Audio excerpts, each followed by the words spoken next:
नमस्कार। करको कहर कठोर सरकार यो विशेष प्रस्तुतिमा स्वागत छ। म विष्णु बसौला। समृद्धि वर्षौंदेखि राजनीतिक दलले नेपाली जनतालाई बाँडेको एउटा सपना।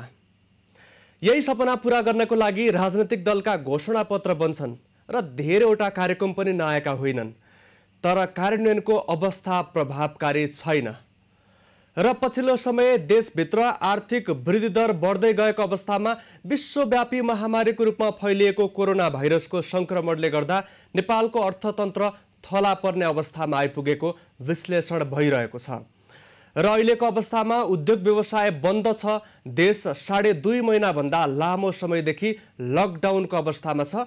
अर्थतन्त्र नराम्रोसँग प्रभावित भएको छ। अहिलेको अवस्थामा अर्थतन्त्रलाई उकास्नका लागि सरकारले के गर्नुपर्छ, नेपालको अर्थतन्त्रको भावी आकलन के छ र साथसाथै अहिले सरकार र व्यवसाय बीचमा देखिएको करको टसललाई कसरी लिन सकिन्छ, समग्र देशको अर्थतन्त्रको विषयमा संवाद गर्नको लागि आज हामीसँग राष्ट्रिय प्रजातन्त्र पार्टीका अध्यक्ष तथा पूर्व अर्थमन्त्री डाक्टर प्रकाश चन्द्र लोहनी सम्पर्कमा रहनु भएको छ। यहाँलाई स्वागत छ। डाक्टर साहब, हामी समग्र अर्थतन्त्रको विषयमा त संवाद गर्छौँ, तर सबैभन्दा पहिला अहिलेको जल्दो बल्दो विषय सरकारले कर तिर्नको लागि व्यवसायलाई ताकेता गरेको छ। व्यवसायले कर तिर्न नसक्ने बताइरहेका छन्। अहिलेको अवस्था कस्तो हो? कर तिर्न नसक्ने अवस्था हो कि व्यवहारिकताको हिसाबले सरकारले बुझिदिनु पर्ने अवस्था हो कि अहिलेको अवस्थालाई कसरी लिनुपर्छ? व्यवहारिकताको हिसाबले चाहिँ अलिकति समय नेपाल सरकारले दिनुपर्छ, किनभने अब तपाईँको 2-2.5 महिना जुन भन्नुहोस् न, अब चैतदेखि चैत वैशाख जेठ असार यो 3 महिनाको चाहिँ जुन समय छ, यो 3 महिनाको समय त बेसिकली लकडाउनै भइराखेको छ। त्यस कारण कुनै कारबाही पनि हुन सकेको छैन, ब्याङ्क्सहरू बन्द छ। यो सबै परिप्रेक्ष्यमा अब अहिले चाहिँ लकडाउन पनि बिस्तारै खोलेर जाने, किनभने नेपाल सरकारले यो लकडाउनको अवधिमा केही काम त गर्न सकेकै छैन।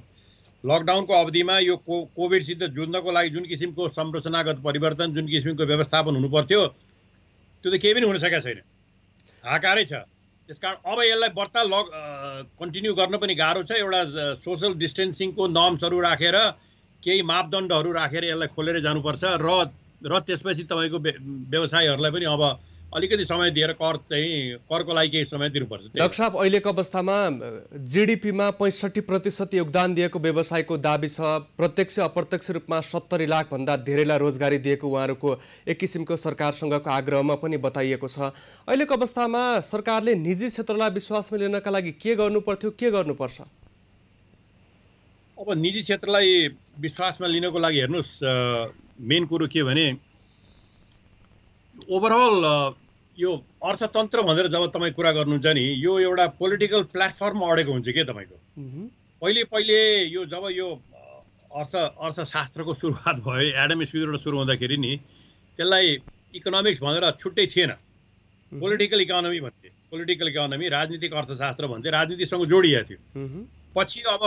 पछि यो विकसित हुँदै गयो र यसलाई छुट्टै ल्यायो। अब अहिले पनि के भएको छ भने हाम्रो जस्तो देशहरूमा चाहिँ अर्थतन्त्रको कुरा गर्दाखेरि पोलिटिकल इकोनोमीकै कन्टेक्स्टमा कुरा गर्नुपर्छ भने राजनीतिक एउटा जुन संरचना छ, त्यसले कुन मूल्य मान्यताहरू प्रतिपादित गरेको छ, त्यसको आधारमा, त्यसको जगमा अनि अर्थतन्त्रको कुरा गर्नुपर्छ हामीले, हगि। यो हेर्दाखेरि के भने यो विगत 2 वर्षदेखि यो जुन थाई सरकार आयो नि त, हाम्रो देशमा थाई सरकार आयो। थाई सरकार आइसकेपछि अगाडि बढाउनको लागि, योजनाहरू अगाडि बढाउनको लागि र व्यवसाय मैत्री नीतिहरू लिएर व्यवसायी र सरकारको एउटा जोइन्ट कोलाबोरेसनमा, पब्लिक प्राइभेट पार्टनरसिप भन्नुहोस् न, हरेक कुरामा जोइन्ट कोलाबोरेसन जुन अर्थतन्त्र जान्छ भनेको थियो नि, त्यो चाहिँ वास्तवमा जान सकेन अघि। र एउटा एडभर्सियल रिलेसनसिप के भने व्यवसायी र सरकार भनेको यो व्यवसायीहरू भनेका कर नतिर्ने ठगहरू हुन् भन्ने सरकारको मनमा, सरकार चाहिँ व्यवसायीहरूको मनमा चाहिँ हामीलाई यसले दुःखै दिन्छ भन्ने। र त्यो परिवेशमा अझ अर्को के भने केही व्यवसायीहरूले सरकारलाई दुरुपयोग गरेर अथवा सरकारसित मलमितो गरेर जुन किसिमको भ्रष्टाचारहरू सुरु भयो नि, यसले गर्दाखेरि व्यवसायी र सरकार नेपालमा प्राइभेट सेक्टरलाई ग्रोथ गर्ने एउटा वातावरणै बिग्रेर गएको छ। तपाईँको यो वातावरण बिग्रिनुको पछाडिको जिम्मेवार सरकार मात्रै हो कि ठुला व्यवसाय पनि छन्? र नेपालमा वर्षौंदेखि कर मैत्री वातावरण किन बन्न सकिरहेको छैन डाक्टर साहब? होइन कर त हेर्नु नेपाल सरकारमा कर चाहिँ कर मैत्री वातावरण भनेर भन्नुहुन्छ भने नेपाल सरकारमा विगत 10 वर्षमा हेर्नुहुन्छ भनेदेखि ट्याक्स र जिडिपीको भन्छ नि ट्याक्स राष्ट्रिय अनुपातमा ट्याक्स कति आएको छ भन्दाखेरि 10 वर्ष अगाडि 6.5-7% थियो, अहिले 21-22% आइसकेको छ। कर नउठ्या त होइन, कर उठेको छ, भ्याटको कर उठेको छ, तपाईँको भन्सार कर उठेको छ, करहरू उठ्या छ, प्रत्यक्ष डाइरेक्ट इन्कम ट्याक्स पनि बढेर गएको छ, नबढे होइन तपाईँको। तर यहाँ त के भएको छ भने अहिले समस्या के छ भने नेपालको अर्थतन्त्रमा जुन तरिकाले यो राजस्व बढेर गएको छ त्योभन्दा चाँडो, त्योभन्दा अझ विस्तार गरेर चाहिँ नेपाल सरकारको खर्च बढेर गएको छ। तपाईँको आम्दानी खर्चको हिसाबमा तपाईँको आम्दानी बढिसकेपछि खर्चलाई तपाईँले नियन्त्रण गरेर बचाएर अनि लगानीमा लैजानुहुन्छ भने आर्थिक विकास भनेको त्यही हो। यो स्वतः हुने कुरा होइन। हेर्नुहोस्, आर्थिक विकास भनेको भगवानले दिएको नेपालमा स्वतः हुने कुरा होइन। सदियौँसम्म यो संसारमा आर्थिक विकास भएको थिएन। आर्थिक विकास भनेको तपाईँले जति आम्दानी गर्नुहुन्छ त्यो आम्दानीलाईबाट खर्च कटाएर धेरैभन्दा धेरै बचाएर त्यो लगानी पनि फेरि राम्रो ठाउँमा लगानी गर्नु पर्यो, ठिक ठाउँमा लगानी गर्नु पर्यो। त्यो अनुशासन कायम गर्ने चाहिँ त्यो अनुशासन चाहिँ नेपाल सरकारमा छैन। त्यो अनुशासन नेपाल सरकार अहिले मात्रै होइन कि यो 2 वर्षमा झन् पिछलिएर गएको छ। योभन्दा अगाडिदेखि नै त्यो अनुशासन नेपाल सरकारमा छैन। रेमिटेन्सेसबाट आएको जति खर्च गरे पनि हुन्छ, जति दुरुपयोग गरे पनि हुन्छ, जति भ्रष्टाचार गरे पनि हुन्छ, 2 वर्षमा हुने कामलाई 5 वर्ष लगाए पनि हुन्छ, 2 करोडमा हुने कामलाई 20 करोड लगाए पनि हुन्छ। कसले के गर्न सक्छ भनेर जुन दुरुपयोगको मनस्थिति छ नि, यसले चाहिँ तपाईँको आर्थिक विकास गर्दैन। डाक्टर साहब, एकातर्फ अहिले पनि राष्ट्रपति कार्यालयमा कार्पेट फेर्ने, मन्त्री बस्ने क्वार्टरमा जिम हाउस बनाउने, त्यसै गरी प्रदेशका सभामुखलाई गाडी किन्ने लगायतका जुन प्रसङ्ग पछिल्लो क्रममा बाहिरिए, त्यसपछि मेडिकल सामग्रीमा भएको अनियमितताको प्रसङ्ग बाहिरियो, यी यावत प्रसङ्ग छँदैछन्। अर्कोतर्फ सरकारले 7 लाख व्यक्तिलाई रोजगारी दिने भनेको छ। सरकारको दीर्घकालीन योजना रोजगारी सिर्जना गर्ने अवस्था देखा परेको छैन। अहिलेको अवस्थामा सरकारले निजी क्षेत्रसँग पनि सम्बन्ध राम्रो बनाइरहेको छैन र पछिल्लो समय सरकार र निजी क्षेत्रबीचको सम्बन्ध राम्रो बन्न नसक्दा पनि सरकारले पछिल्लो समय फजुल खर्च बढिरहेको देखिएको छ। अहिलेको अवस्थामा कर तिर्नका लागि ताकेता गर्नुको कारण के हो र अहिलेको अवस्थामा नेपालको अर्थतन्त्र कस्तो हुन सक्छ? होइन, कर त तपाईँको के भने व्यवसाय गरिसकेपछि कर चाहिँ तिर्नुपर्छ। हेर्नु छ, व्यवसायले जस्तो तपाईँले एउटा कर्मचारी हुनुहुन्छ, तपाईँ अहिले त्यही संस्थामा भन्नुहोस् न, तपाईँलाई स्यालेरी दिँदाखेरि तपाईँको कर कट्टी गरेर स्यालेरी दिया हुन्छ के, सबैले तिर्नुपर्छ। त्यसकारण त्यो कर तिर्ने कुरामा त कर तिर्नुपर्छ र यो देशभित्र काम गरिसकेपछि यसको संविधान कानुन ऐन अन्तर्गत कर तिर्नुपर्छ भन्ने कुरामा दुईमत हुँदैन। तर अहिलेको अवस्थामा जुन किसिमको सङ्कट परेको छ त्यो बेलामा कामै नभएको बेलामा अथवा काम गर्न नसकेको बेलामा अथवा रोजगारी खत्तम भएको बेलामा अथवा व्यापार घटेर गएको बेलामा जे होस् जहाँबाट ल्याएर पनि तैँले तिर भनेर भन्नु चाहिँ त्यो चाहिँ सरकारको असंवेदनशीलता हो। अलिकति समय चाहिँ बढाउनुपर्छ भन्नेमा चाहिँ मेरो पनि सहमति छ, गर्नु पनि पर्छ त्यो। वास्तवमा अहिले सरकारले गर्यो पनि जस्तो लाग्छ मलाई। तर मैले के देखिरहेको छु भनेदेखि जसरी भए पनि जनतालाई झुक्याउने प्रवृत्ति चाहिँ हावादारी प्रवृत्ति छ के नेपालमा अहिले। जस्तो अहिले अब बजेटमा भनियो कि 7% वृद्धि हुन्छ भनेर भनेको छ। अब कसले 7% वृद्धि हुन्छ भनेर के आधार भन्नुभएको छ? तपाईँले तपाईँकै विश्व ब्याङ्क जसबाट जोसित तपाईँ सल्लाह लिनुहुन्छ, जोसित ऋण लिनुहुन्छ, जसको चाहिँ तपाईँको विधि शास्त्र वास्तवमा चाहिँ एउटा भन्नुहोस् न अहिलेको अवस्थामा ज्ञानको स्रोत पनि हो त्यो। किनभने त्यहाँ इकोनोमिक डेभलपमेन्टका ठुला रिसर्चहरू पनि भइरहेछन्, काबिल मान्छेहरू पनि बसेका छन्। अब तिनीहरूले आएर यहाँ बस्दाखेरि चाहिँ होइन 2-2.5% भन्दा बढ्ता नेपालको अर्थतन्त्र जान सक्दैन भनेर भन्छन्। तर हाम्रै देशका चाहिँ अब चाहिँ तपाईँको सरकार, हाम्रै देशको सरकारले चाहिँ 7% भनेर भन्ने यो जनतालाई झुक्याउने काम चाहिँ गर्नु भएन के त? यथार्थतालाई लिएर जानु पर्यो, यथार्थ भन्नु पर्यो। र अब मैले भन्न खोजेँ के भने यसलाई अब नयाँ डिरेक्सन दिने हो भने नयाँ डिरेक्सन नदिकन सुख छैन। हेर्नुहोस्, अब किनभने एउटा हामी एउटा क्रिटिकल जङ्क्चर भन्छ नि, एउटा यस्तो अवस्थामा आइसकेका छौँ कि हामीले एउटा दिशाबोध गरेर त्यो नयाँ दिशामा म जसरी जाने हो त्यसको लागि चाहिने आर्थिक अनुशासन, त्यसको लागि चाहिने राजनीतिक मूल्य र मान्यतालाई म राम्रोसित चाहिँ लिएर अनुशासित भएर जान्छु भनेर जान सक्नु पर्यो। तपाईँले भन्नुभयो जुन राष्ट्रपतिको 1 करोडको के कार्पेट खेल्ने भन्ने कुरा सिम्बोलिक कुरा हो। त्यो सिम्बोलिक भयो भने त्यसले मानिराख्छ। किनभने 1 करोड भने यत्रो यो देशको सम्पत्तिमा केही होइन होला राजस्वमा। तर के भने क्वारेन्टाइनमा मान्छे चाहिँ खान नपाएर, क्वारेन्टाइनमा चाहिँ टेस्टिङ गर्न नपाएर मान्छे मर्ने।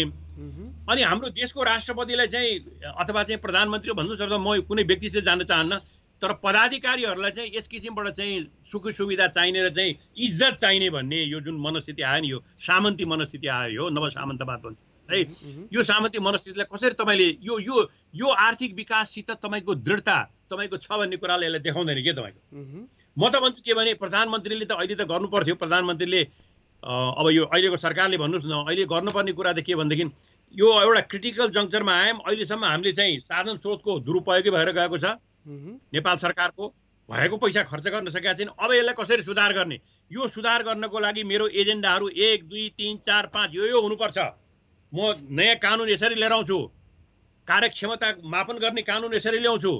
अब चाहिँ जथाभावी मान्छेलाई नियुक्त गर्ने राख्ने मन्त्रीको इच्छामा चाहिँ सचिवलाई निकाल्ने अथवा राख्ने होइन कि नतिजा पाउने जालसम्म कोहीलाई हामी तलमाथि गर्दैनौँ भन्ने यस्तो खालको नयाँ मान्यता र त्यसलाई सपोर्ट गर्ने कानुन तपाईँको विधिहरू चाहिँ उहाँले लिएर प्याकेजमा आउनु भएदेखि विश्वास गर्ने कुरा हुन्थ्यो। तर केही पनि छैन त्यो। अहिले त उल्टो के भने यत्रो तपाईँको सङ्कटको बेलामा औषधि किन्दाखेरि पनि भ्रष्टाचार हो भन्ने त्यो ओम्नी कम्पनी भन्नुहोस्, अहिले के थुप्रै छन् तिनीहरू।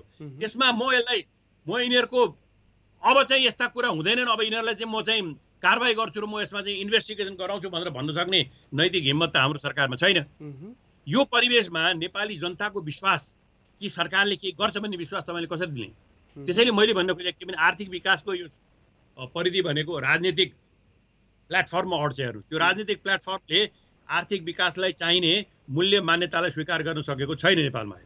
डाक्टर साहब, अहिलेको अवस्थामा विश्व बैंकले 6 करोडभन्दा बढी व्यक्ति अति गरिबीको क्षेत्रतर्फ धकेलिने प्रक्षेपण गरेको छ। केही दिन अघि मात्र नेपालमा पनि 40 लाख व्यक्ति असङ्गठित क्षेत्रमा काम गरेको देखिन्छ। उनीहरूको रोजगार अहिले पूर्ण रूपमा प्रभावित भएको छ। रोजगार नेपालभित्र पाएका व्यक्तिहरू पनि अहिले आंशिक रोजगारीमा छन्। धेरैको रोजगार कटौती भएको छ। धेरै व्यक्ति नेपालै फर्किने अवस्थामा झोला बोकेर ठिक्क परेका छन्। अहिलेको अवस्थामा अब अर्थतन्त्रलाई नयाँ दिशा कसरी दिने?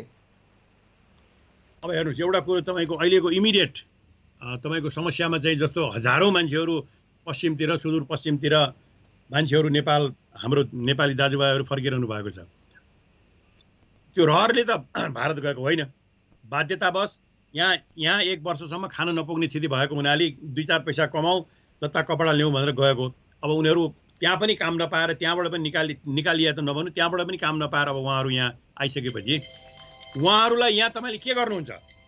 यहाँ आइसकेपछि हजारौँ हजार लाखौँ मान्छे यहाँ आइसकेपछि त्यहाँ खाद्यान्नको माग त बढ्छ। खाद्यान्न आफै उत्पत्ति त हुने होइन। खाद्यान्नको माग बढ्छ भने त्यो बेलामा केही समयको लागि तपाईँको म्यासिभ रूपमा ठुलो रूपमा चाहिँ सरकारले एउटा चाहिँ क्राइसिस म्यानेजमेन्ट चाहिँ भन्छु म गरेर कामको लागि खाद्यान्न भन्ने कुरालाई बहुत तपाईँको सिरियसली जहाँ यस्ता सङ्कटका अहिले स्थिति देखिएका छन् त्यहाँ चाहिँ कामको लागि खाद्यान्न नलैजाने हो भने नेपालमा भुकमरी हुनसक्छ। भुकमरी हुनसक्छ र नेपालमा मान्छे खान नपाएर मर्ने स्थिति आउन सक्छ। हेर्नुहोस्, 2-4 ठाउँमा त अहिले अखबारमा पनि तपाईँले देखिसक्नुभयो, मान्छेहरू चाहिँ खानै नपाएर मर्यो भनेर भन्ने कुरा। भने यसलाई रोक्ने सबभन्दा पहिलो चाहिँ प्राथमिकता यही हो, तपाईँको कामको लागि खाद्यान्न। कामको लागि खाद्यान्न तपाईँ ठुलो स्केलमै लैजानु पर्यो। अब पैसा त्यसमा अब यस्ता कुराहरूमा चाहिँ मैले त्यो सिरियसनेस देखेको छैन। यहाँसम्म कि सांसदहरूलाई दिएको 6 करोड रुपियाँ दाम पनि घटाउने सांसदहरूले भनिराखेका छन्, पार्टीहरूले भनिराखेका छन् हामीलाई चाहिँदैन भनेर, यसलाई अरू ठाउँमा लगाउनुहोस् भनेर। ल त्यो 25 अरब रुपियाँ दाम हामीले ल्याएर त्यसको कामको लागि खाद्यान्न हामी ठाउँमा डिपो राखेर हामी यसरी चाहिँ यी आएका मान्छेहरूलाई चाहिँ तिनीहरूलाई खाना पाएन भनेर भनेदेखि तिनीहरूलाई चाहिँ तपाईँ कि सिँचाइ बनाउन कि बाटो बनाउन यसरी चाहिँ हामी चाहिँ कामको लागि खाद्यान्न दिन्छु भनेर भन्न पनि सकिन्छ नि। योजना त गर्नु पऱ्यो नि त। त्यो प्रक्रियाहरू मैले केही पनि देखेको छैन। अब बजेट एउटा पेश भएको छ, सकिहाल्यो, अब काम सकिहाल्यो, अर्थमन्त्रीको काम पनि सक्यो, नेपाल सरकारको काम पनि सक्यो भन्ने जुन मनस्थिति छ नि, यसले चाहिँ यो सङ्कटलाई हामीलाई टार्दैन। मैले देखेको चाहिँ अब मेरो चाहिँ सुझाव हेर्नुहोस्, म आलोचना त जति गरौँ भने पनि छ, आलोचना गर्नको लागि त तपाईँको उहाँले यति ठाउँ राख्नु भएको छ कि अब त्यो सकिँदैन। हेर्नुहोस्, म एउटा उहाँलाई पहिलो कुरा के भन्छु भने तपाईँहरूले पर्फर्मेन्स नतिजामूलक तपाईँको सरकार कायम गर्नुपर्छ। नतिजामूलक सरकार भनेको जति बजेट दिनुहुन्छ त्यो बजेट खर्च पनि हुँदैन, अर्को वर्ष फेरि बढाएर दिनुहुन्छ। त्यो किन खर्च हो भनेर तपाईँ सोध्नु पनि सोध्नुहुन्न। न मन्त्री जिम्मेवार छ, न सचिव जिम्मेवार छ। तपाईँको सम्झौता त गर्नुभएको त्यसको के मतलब छ र? त्यसलाई चाहिँ अनुशासन तपाईँ आफै राख्नुहुन्न। नतिजामूलक बजेटिङमा जानु पर्यो। नेपालमा अहिले नतिजामूलक बजेटिङ छैन, हजुवा बजेटिङ छ। डाक्टर साहब, अहिलेको अवस्थामा 40 लाखभन्दा बढी व्यक्तिहरूको जग्गा पनि छैन, उनीहरूको बस्नको लागि बसोबास पनि ठिक ठाउँमा छैन र उनीहरू अहिले प्रत्यक्ष प्रभावित पनि बनेका छन्। उनीहरूको लागि कामको लागि खाद्यान्न त एउटा उपाय भयो नै, तर दीर्घकालीन उनीहरूको समाधानको लागि, उनीहरूको व्यवस्थापनको लागि, उनीहरूलाई रोजगारमूलक क्षेत्रमा लगाउनका लागि के गर्न सकिन्छ? तपाईँ यो पहिले तपाईँले के भने मान्छेलाई बचाउनु पर्यो, कामको लागि खाद्यान्न दिएर तपाईँले चाहिँ के भने सुरुवात गर्नुहोस्, पहिलो कुरा अघि। दोस्रो कुरो तपाईँको यो रोजगारीको लागि भनेको त आखिर नेपाल सरकारको लगानी र निजी क्षेत्रको लगानी। निजी क्षेत्र र नेपाल सरकारको लगानीमा जे काम भइरहेका छन्, जे काम हुन लागेका छन्, तिनीहरूलाई लक्ष्य अनुरूप काम नहुने र काम नगर्नेहरूलाई कारबाही गर्न सक्नु पर्यो, भ्रष्टाचारी गर्नेलाई कारबाही गर्न सक्नु पर्यो। र अब चाहिँ काम नगरिकन चाहिँ बजेट मात्रै लिएर बस्न पाइँदैन भन्ने चाहिँ वातावरण, त्यो प्रशासनमा वातावरण तपाईँले खडा गर्ने कि नगर्ने, यो छ तपाईँको चुनौती, सबभन्दा ठुलो चुनौती भनेको। त्यो मैले देखेको छैन। अहिले उहाँहरू आफ्नै आन्तरिक कलहमा हुनुहुन्छ, उसलाई झङ्गेल्ने, उसलाई झङ्गेल्ने, आफ्नै झगडामा उहाँहरू हुनुहुन्छ। देशको समस्यामा उहाँहरूको ध्यानै गएको छैन। अघि डाक्टर साहब, यहाँनिर रोकेर अलिकति म अनुरोध गर्न मन लाग्यो। डाक्टर साहब, हजुरसँग संवादको क्रममा त्यो हजुरको जुन स्रोतबाट, जुन साधनबाट, मोबाइल ल्यापटपबाट केबाट कुरा गरिरहनु भएको छ, त्यसलाई अलिकति अगाडि राखेर त्यसपछि नलिने खालको वातावरण भएदेखि अझ पनि टेलिभिजनमा सजिलोसँग यहाँसँग संवाद गर्नका लागि सहज हुन्थ्यो भन्ने मेरो अपेक्षा छ।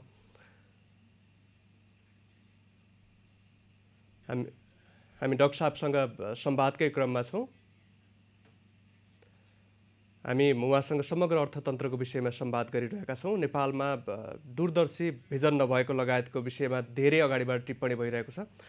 डाक्टर साहब, अब अहिलेको अवस्थामा असंलग्न क्षेत्रका मात्रै होइन, आंशिक रूपमा रोजगार कटौती भएका व्यक्तिलाई पनि रोजगार दिनुपर्ने आवश्यकता छ। 7 लाख व्यक्तिलाई रोजगारी सिर्जना गर्नका लागि आवश्यक देखिएको छ। विदेशबाट आउने व्यक्तिलाई पनि नेपालभित्र श्रम क्षेत्रमा लगाउनुपर्ने आवश्यकता छ। यसको लागि अब सरकारको योजना त कमजोर देखिएको छ नै। यहाँको लामो समयको अनुभव, अन्तर्राष्ट्रिय प्र्याक्टिसको मूल्याङ्कनले गर्दा नेपालभित्र यो बेरोजगारीको समस्यालाई समाधान गर्नको लागि तत्कालको अवस्थामा खाद्यान्न, कामको लागि खाद्यान्न मात्रै होइन, अन्य थप योजना कसरी अगाडि बढाउन सकिन्छ, त्यसको लागि अब ढिला गर्न त देखियो। एउटा रोजगारीलाई धेरै एउटा रोजगारलाई दिने कुरा के, रोजगार, नेपाल सरकार पनि ठुलो रोजगारदाता हो। हेर्नुहोस्, रोजगारदाता यो मानेमा कि रोजगारी केबाट आउँछ? लगानीबाट आउने नै हो। लगानीमा ठुल्ठुला लगानीहरू नेपाल सरकारले गरिरहेछ। अहिले त्यो नेपाल सरकारले गरेको लगानीलाई चाहिँ त्यो लक्ष्य अनुसारको नेपाल सरकारले गरेको लगानी तपाईँको चाहिँ त्यसलाई चाहिँ अगाडि लैजानु पर्यो। त्यसमा कुनै कम्प्रोमाइज हुनु भएन, किनभने बाटो बनाउने काम सुरु हुनु पर्यो, अथवा सिँचाइको काम सुरु हुनु पर्यो, अथवा जे तपाईँ लगानी गर्दै हुनुहुन्छ त्यो लगानी गर्ने भन्ने बित्तिकै त्यसलाई मान्छे काम चाहियो, मान्छेलाई काम दिनु पर्यो, मान्छे लेबर चाहियो। त्यो लेबर तपाईँले जति प्रभावकारी रूपमा नेपाल सरकारले आफ्नो पैसा खर्च गरेर लगानीलाई अगाडि बढाउँछ, जुन दिएकै पैसा खर्च गरेर लगानी अगाडि बढाउँछ, देशमा रोजगारी सिर्जना हुन्छ। एउटा कुरो त्यो। दोस्रो कुरो तपाईँको अब यो त्यो क्रममा अहिले बजेटमा राखेको पनि छ, प्रशिक्षण गर्ने भनेर राखेको छ। प्रशिक्षण गर्ने भनेको पोहोर परार पनि थियो, पोहोर परार पनि अरबौँ रुपियाँ प्रशिक्षण गर्ने भनेको थियो। त्यो प्रशिक्षण गरेकोलाई कति रोजगारी पाए त? त्यो प्रशिक्षण गर्दाखेरि पनि निजी क्षेत्रसित पनि तपाईँले सम्बन्ध राखेर ल तपाईँ र हामी मिलेर प्रशिक्षण गरौँ, प्रशिक्षित भएका मान्छेहरूलाई तपाईँले हाम्रो योजनामा हामी लैजान्छौँ, तपाईँले तपाईँका फ्याक्ट्रिजमा, तपाईँको ठाउँमा तपाईँले लैजानुहोस्, तपाईँ र हामी मिलेर गरौँ भनेर पब्लिक प्राइभेट पार्टनरसिप गरेर प्रशिक्षणमा पनि नेपाल सरकारले एउटा तपाईँको चाहिँ कहिले जाला घाम भनेर भन्छन् नि, सरकारी काम पूर्ति गरे जस्तो होइन कि कस्तो खालको यो रोजगारी चाहिने हो, त्यसमा निजी क्षेत्रलाई पनि राखेर र प्रशिक्षणमा उनीहरूलाई पनि साथ लिएर र त्यो प्रशिक्षित भएको मान्छेहरूलाई तपाईँको काम लगाएकोमा नेपाल सरकारले उसलाई केही सहयोग पनि गर्ने, यस्ता खालका तपाईँका दृष्टिकोणहरू चाहिँ आउनु पर्यो। तपाईँको अहिलेको अवस्थामा बजेटको आकार पनि घटाइएको अवस्था छ। अझ पनि यही आकारको बजेट पनि कार्यान्वयनमा आउन सक्छ कि सक्दैन भन्ने खालका थुप्रै किसिमका आशंकाहरू जीवितै छ। र अहिलेको अवस्थामा सरकारलाई 4 खर्बभन्दा बढी खर्च कटौती गर्न सक्ने गरी मूल्याङ्कन गरेर दिएको प्रस्ताव पनि कार्यान्वयन भएको छैन। सरकार किन यावत विषयमा अनुदार छ? यो तपाईँको त्यही हो। त्यो मैले यो ट्रान्जिसन पोइन्ट भनेको कारणै त्यही हो कि यो बेलामा तपाईँले नेपाल सरकारले जनतालाई भन्नै पर्थ्यो, नेपाल सरकारले भनेर हामीले यो ठाउँमा चाहिँ यसरी खर्च कटायौँ, यो खर्च कटाएर अब यो ठाउँमा हामी यसरी लगानी गर्दैछौँ, रोजगारी दिनको लगानी गर्दैछौँ भनेर क्लियर कट रूपमा क्लियर कट रूपमा नेपाल सरकारले जनतालाई भन्न सक्नु पर्थ्यो। तर संसदहरूको लागि दिएको अरबौं रुपियाँ दाम त त्योसम्म त कटाउन नसक्ने भनेपछि हामी कहाँ के भयो भने बलियो सरकार, थाई सरकार तर कमजोर सरकार भयो, आँट गर्न नसक्ने सरकार भयो। अहिले भएको वास्तविकता त्यही हो। अहिले सरकार बिचौलियाको चङ्गुलमा फँसेको लगायतका विषयका पनि विश्लेषण भइरहेका छन्। 2/3 करिबको बलियो सरकार सङ्घीय संसदमा छ, 6वटा प्रदेशमा नेकपाकै नेतृत्वको सरकार छ, स्थानीय तहमा पनि बहुमत छ। यो अवस्थामा पनि किन यस्तो प्रकारको प्रवृत्ति अन्त्य हुनका लागि कदम र पहल अगाडि बढ्न सक्दैन? यो चाहिँ तपाईँको राजनीतिसँग जोडिन्छ। यो चाहिँ राजनीतिसँग जोडिन्छ। यदि अब सरकार साँच्चीकै सिरियस छ भनेर देखाउने हो भने मेरो प्रधानमन्त्रीजीलाई के छ भने मेजर करप्सनका केसेसहरू छन् नि, व्हाइट बडी केस, अम्नीको केस, यतिको केस, यी केसहरूमा तपाईँले चाहिँ रुथलेस भएर तपाईँको भाइ परुन् कि तपाईँका नातागोता परुन् कि जोसुकै परुन्, तपाईँले अब सरकार चाहिँ यस्ता कुराहरूमा छोड्दैन भनेर एउटा उदाहरण दिनुहोस् त। त्यसले एउटा बिजुलीको काम गर्छ, इलेक्ट्रिक काम गर्छ त्यसले, ओहो अब त सरकार है, अब चाहिँ यहाँ चाहिँ जथाभावी गर्नलाई चाहिँ यहाँ खैरियत छैन भन्ने जान्छ नि। त्यो मेसेज खोइ दिन सक्नुभयो तपाईँले? त्यो मेसेज त तपाईँ दिन सक्नुहुन्न। तपाईँले के भने अहिले पनि त्यही पुरानै जसरी हुन्छ बिचौलियाहरूसित मिलेर खाने काममा लाग्नु भएको तपाईँहरू अहिलेको सरकार पनि। त्यसमा केही परिवर्तन आउने सम्भावना देखिएको छैन। सबभन्दा कमजोर तपाईँको अहिलेको प्रधानमन्त्री ओलीजीको सबभन्दा कमजोर पक्ष भनेको यो हो कि उहाँले आँटिलो मान्छे सबै कुरा होला, तर के भनेदेखि नेपालमा जुन भइरहेको चाहिँ भ्रष्टाचार छ त्यसलाई रोकेर एउटा सन्देश नेताले दिने एउटा सन्देश हो है, अब यो दिशामा हामी जान लाग्छौँ, अब यसमा कसैलाई खैरियत छैन, गर्ने हो भने राम्रोसित गर, काम गर, होइन भनेदेखि म कसैलाई क्षमा गर्दिनँ भन्ने खालको चाहिँ सन्देश त्यो उहाँले नेताको हैसियतले उहाँले दिन सक्नु भएको छैन। नेतृत्व दिन नसकेको भने त्यही हो। नेपालको अहिले क्राइसिसको समयमा नेतृत्व दिन नसकेको भने त्यही हो।